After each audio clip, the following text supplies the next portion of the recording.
Hey everybody, Josh Sigurdson, a World Alternative Media here, and I'm heading to Africa soon. Why, you may ask? Well, I'm asking myself the same question. I'm heading to search for what many theorize to be the ruins of Atlantis, also translated to mean the land or island of Atlas. I'm not searching below the Sea of Atlas, also translated as the Atlantic Ocean, but above ground in Mauritania near the Atlantic Ocean and the Atlas Mountains, where King Atlas, according to legends, lived. Was Atlantis a myth or a real story of a great civilization wiped out by an earthquake and flood? While it has been generally accepted as myth for millennia, we must adjust ideas based on new information rather than reject it due to stigma. As many of you may know, I've been studying the subject of a lost ancient civilization and an ancient cataclysm for a long time.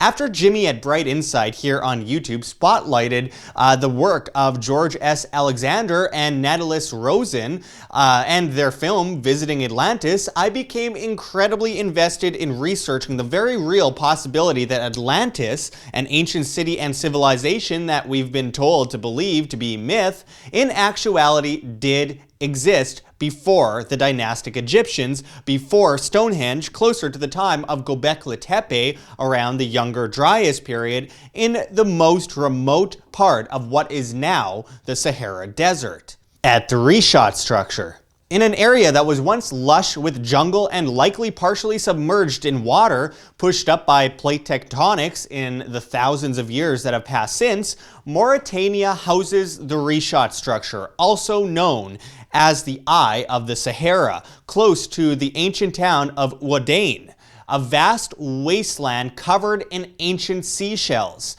The Richat Structure sits on a higher escalation next to the town of Ouaddaine and not far from Attar. The site nearly perfectly fits Plato's account in Timaeus and Critias of Atlantis.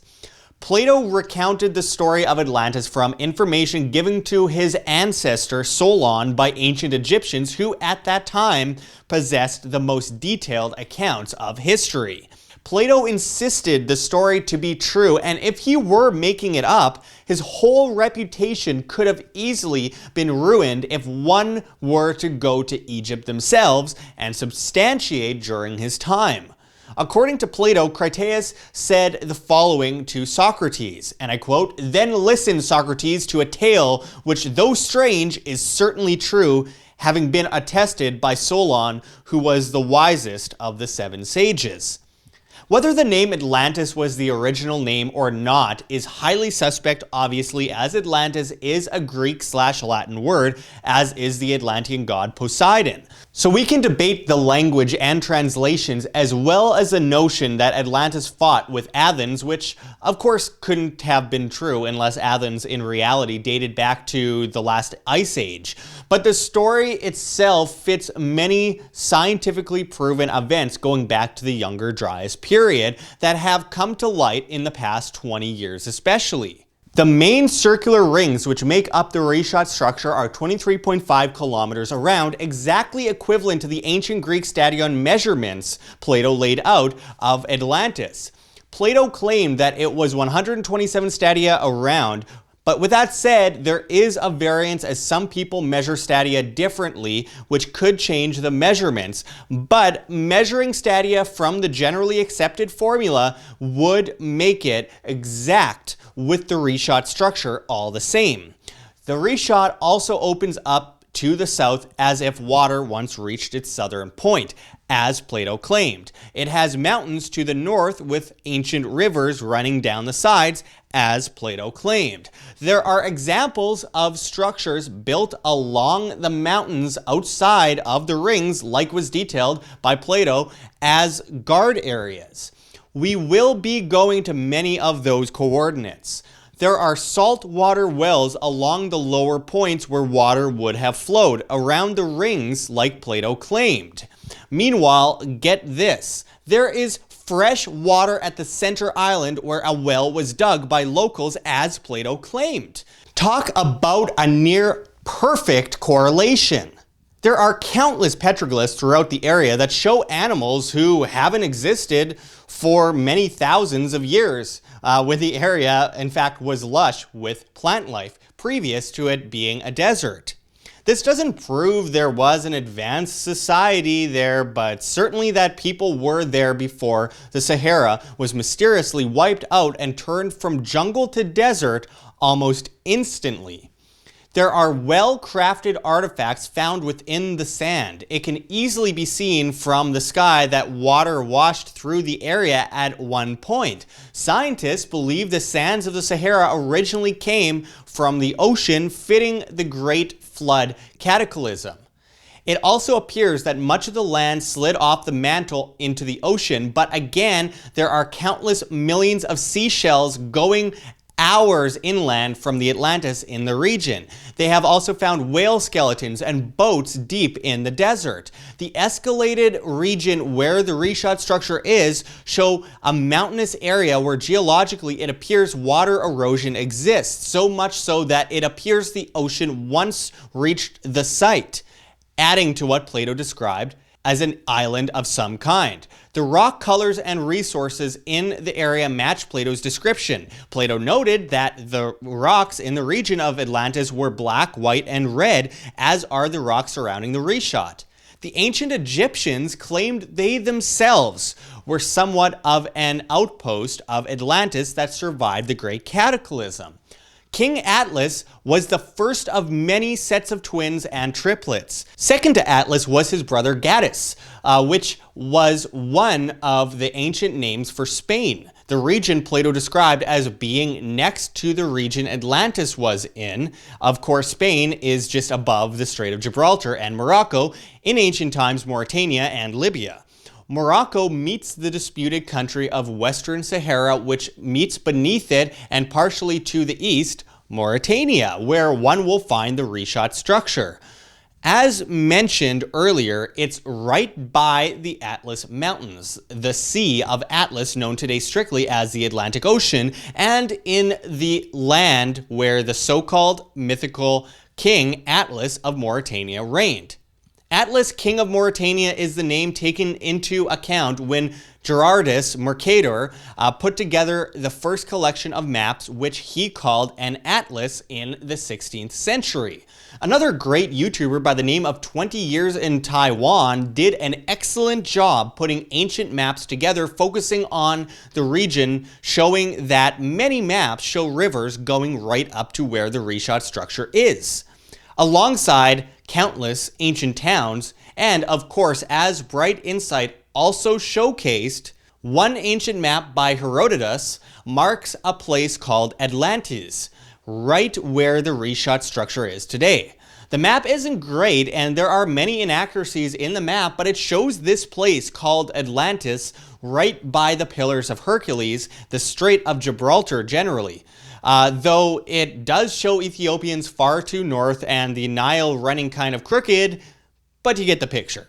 The general area is quite astonishing. Let's also not forget that Herodotus came before Plato. So him showing a place called Atlantis in this area predating Plato's description of Atlantis proves that Plato didn't just make up this land. But I digress. There are so many other incredible examples it would take all day to make mention of. But we've been lied to about history, that is for sure. Whether stubbornness or an elaborate cover-up, we've been told the conventional nonsense that no great civilizations existed before 3000 BC, that a bunch of primitive people threw down their spears and stopped climbing trees in order to build the greatest megalithic sites of all human history with no time to learn such an enormous craft. Sites that modern people with all their technology cannot replicate to the same impressive extent. Not even close. These people just suddenly knew how to build all of these amazing structures like the pyramids, and then as time went on, slowly build more and more primitive structures as if forgetting how to build the things they built decades, centuries, and millennia earlier. The very notion is a joke, but that's what the mainstream believes nonetheless. Mainstream academic archaeologists and Egyptologists alike have insisted on the same regurgitated points for 2 centuries for the most part, blacklisting those who dare skeptically question mainstream history. Like why the Sphinx has water erosion on it and was clearly renovated and carved down from its original structure. Why such massive stones were used at such an incredible scale in building the pyramids alongside countless other structures throughout the world, when it would have made far more sense to cut those same stones into much smaller pieces to the same effect when using them to build, and of course when it came to lifting them, which we still don't quite know how they did it. The 900-ton stones 30 feet up in a well-known structure in Baalbek, Lebanon comes to mind. Many of these structures throughout the world perfectly match up to the stars 12,000 years ago to a mathematical margin of error. Chambers in the pyramids matching up to mathematical pi and phi.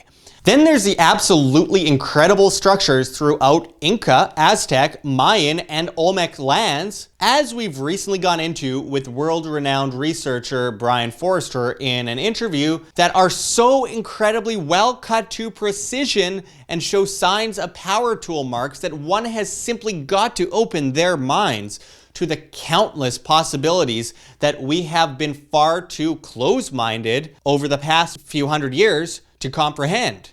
These structures were built with polygonal carved stone that fit together like puzzle pieces to withstand earthquakes.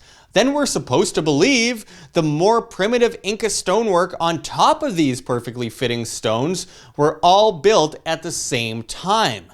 How stupid do they think we are? Clearly, the Incas utilized far more ancient stonework and built on top of it in places like Machu Picchu. Then there are places like Göbekli Tepe, another place that I will be going to this year, that has completely flipped ancient history upside down. Göbekli Tepe in Turkey's Urfa province was found to be from, at the earliest, the 10th century BC, purposely backfilled with mud around the 8th century BC.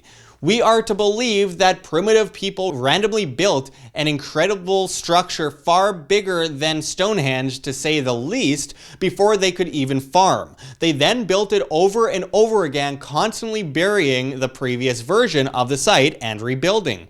Then one day, stopped carving rocks and building megalithic structures and didn't do anything for another 5,000 years? Folks, there are thousands of examples, many which the great Graham Hancock details perfectly in his books Fingerprints of the Gods and Magicians of the Gods. Now, the ancient cataclysm. There were clearly ancient civilizations throughout the world that have been lost. Civilizations with high technology. Civilizations that have risen and fallen. As Graham Hancock says, we are a species with amnesia. Nearly every ancient civilization in the world that academics at least will admit existed talk about an ancient cataclysm that wiped out their ancestors. The Genesis flood of the Bible regarding Noah's Ark, very similar to the epics of Gilgamesh, down to the detail, tend to closely, if not totally, relate to over 600 stories around the world from ancient times. All through the Americas, Asia, the Middle East, Mesopotamia, Babylon, Africa, Australia, everywhere. We detailed it in a 1-hour piece here at WAM a few months ago. Our video titled Ancient Cataclysm According to the Ancients was extensive and went through dozens of stories throughout the world that perfectly relate to each other. We know for sure that great catastrophic floods wiped out countless coastal areas throughout the world. Science has proven this to be true over the past few decades.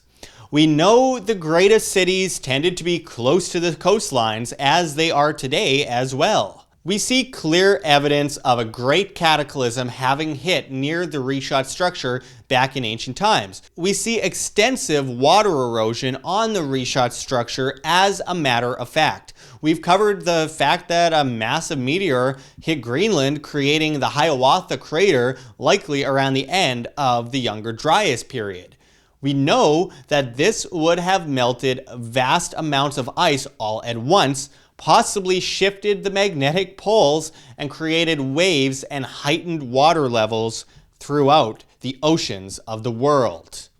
Water levels are said to have risen more than 30 feet in a 24-hour period. This impact was said to be 47 million times that of the Hiroshima bomb, which by itself wiped out everything within a 1-mile radius. This is the equivalent of a 700 megaton warhead. This would have drastically changed the climate of the entire planet. Suddenly. This all coincides with countless great mammals going extinct within North America, including the Clovis people. 75% of all mammals were wiped out at this time in North America. This also coincides with countless mammoths that strangely flash froze in North America and Siberia with food still undigested in their stomachs. How does that happen? We see rings in soil samples throughout 25% of the Earth, showing a weather anomaly around this period as well. There is evidence of many other examples of ancient cataclysms, including plasma bursts throughout the world as well. Examples of melted stone and melted megaliths, as Brian Forrester has again provided extensive on-site research of in places like Tanis, Egypt, and Vilcashuaman in the highlands of Peru. Look, the evidence is far too extensive to break down in a regular report. This has gone on far too long anyways, but the fact is, this all comes together. Mainstream academic archaeologists lying about or ignoring obvious evidence of lost ancient civilizations, governments restricting excavation of many of these sites, advanced ancient technology, nearly every ancient civilization having similar if not exact stories throughout the world of a great flood and a great cataclysm, science backing that up, apparent contact between these civilizations at least to some extent, elongated skulls and DNA of Paracas elongated skulls matching the DNA of people in the Black Sea region, and of course, to top it all off, the story of an ancient advanced civilization as made famous by Plato called Atlantis, which evidence seems to show is in reality actually situated in the Sahara Desert in the country of Mauritania, home of the Maori people, where ancient maps appear to back this up. So, no one seems to want to go to Mauritania. At least, that's what I thought. Until I mentioned to my friend Anam Pashenta over a few drinks a couple months ago how perfectly the evidence matches up for the Richat Structure to be the site of the so-called mythical city of Atlantis. He's like, we should go. And I said something along the lines of, are you sure you haven't had too much to drink? In fact, the next day I called him and was like, so you said some crazy stuff to me last night. You said you wanted to go with me to Mauritania to look for Atlantis. And he's like, yeah, let's do it. So here we are. This is completely crazy. I booked my flights to Spain. We are going over the Strait of Gibraltar to Morocco. We are then going through Morocco to the disputed and dangerous country of Western Sahara, which is riddled with landmines. We are then going into one of the least visited countries in the world, Mauritania. We've hooked up multiple connections to help us get along safely, and we are going to the Richat Structure. We are going to be the first people in history to research the exact coordinates seen from space of multiple man-made structures, and we are going to be the second people in history to research the Richat Structure as the site of Atlantis in person. Imagine that. Scientists claim that it's a collapsed volcano, though many volcanologists whom I've spoken with completely disagree, and the claim is simply not backed up. It's an assumption. Just like the Temple of Osiris next to the Sphinx, also known as the Valley Temple, is called the Temple of Khafre today because they found a dynastic carved toy of Khafre inside the temple under sand. Despite the water erosion on the temple itself, they're like, yeah, that's all the evidence I need. I guess it was built by Khafre. Never mind what the inventory stela from ancient times says. You get the picture. The lies pile up, and the only way to dispel the lies is to prove the truths. If we end up debunking it, that's fine. If we prove it, that forever changes human history. If we get nothing out of it at all and leave confused, that's a very real possibility as well, probably the most likely. But one way or another, there's something going on. I don't know who benefits. I don't know why they utilize Horus, son of Osiris, in so much symbolism, including the all-seeing eye. I don't know why they utilize the construction of decorative frequency devices like obelisks all over the world in the most important places. I could be wrong about everything. But I know where there's smoke, there's fire, and one thing is for sure. What we know about history is false. What I believe may be the truth behind lost human history may be false too, and then I look like a completely crazy person. But there's only one way to prove or disprove something. Find the missing puzzle pieces and put them together to see if they fit. Every historian that has ever discovered anything has gone out on a limb. Ideas in discovery are historically almost always met with not just criticism, but the label of crazy or insane. I'm fine with that. Tell the truth always and find the hidden answers between the many mysteries of human history. With information, we prosper. I ask all of you to do the same. We will bring you our reports from the Richat Structure in the coming couple of months. Stay tuned and wish us luck.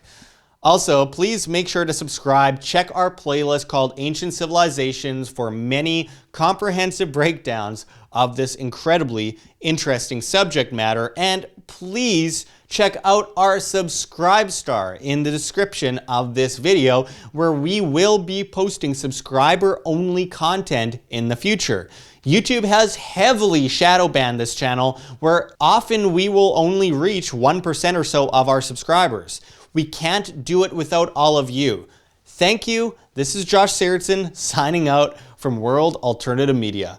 Find the truth, be the change. Like what you see here, WAM? Don't forget to check the links below. GoFundMe, Patreon. We can't do it without you. Any donation is very much appreciated, especially as we are so heavily demonetized and censored by YouTube, as these guys come in and flag all of our content as hate speech. The shadow banning is getting really bad, guys. Also, check our Bitcoin address right here on the screen or in the description below. We really appreciate it. And of course, check us out at the Red Pill Expo 2019. Of course, the great G. Edward Griffin and so many other incredible speakers will be there. Our link for that is below as well. And we cannot forget Mike Maloney's goldsilver.com, which you can also find in the description. One of the greatest market and monetary historians out there. We really encourage everyone to check that out. But until next time, this is Josh Sigurdson signing out from World Alternative Media. Find the truth, be the change.